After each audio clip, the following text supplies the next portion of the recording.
Enfin, on voit la mer, quoi. Ça fait 2 jours qu'on est à La Réunion. Toi, tu m'enfermes. Du matin au soir, j'ai mon cahier qui est presque rempli. En 48 heures, qui on a vu? On a vu le premier agrégé en créole. On a vu la Fondation pour le logement, parce que gros souci pour se loger à La Réunion. Emmaüs, une association pour la protection de l'enfance, des jardins familiaux, des pêcheurs qui protègent les rivières, des profs originaires d'ici qui veulent revenir au pays, mais pour qui c'est pas facile. Et on a vu M. Kwang, économiste marxiste, qui nous a dressé une histoire économique de La Réunion en partant des plantations, de l'esclavage. La Réunion, c'est l'île où un légume sur 2, un fruit sur 2 est produit ici. Je le dis parce que quand on est passé en Martinique ou en Guadeloupe, ou encore davantage à Mayotte, on est très loin de ça. On était plutôt à 10%.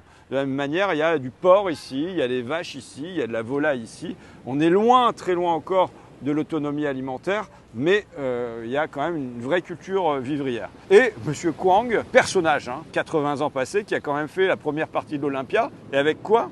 Avec une guitare Quality Street. Avec une boîte de Quality Street. Voilà.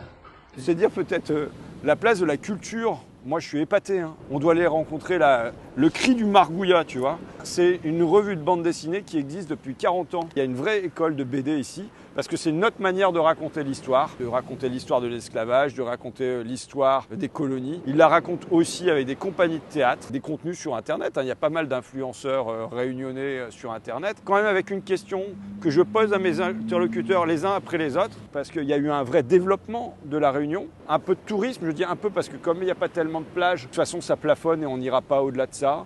Un développement basé sur le BTP, les logements, les résidences, mais aussi les routes. Mais bon voilà, on ne va pas construire éternellement. Un plafonnement de l'industrie, il y a un peu d'industrie agroalimentaire, mais guère plus parce que le marché, il est quand même limité. Et ma question que je pose, c'est alors, qu'est-ce que c'est le prochain chemin du développement quand il y a quand même un quart facilement de la population qui est au chômage aujourd'hui sur l'île? Quel chemin pour La Réunion demain?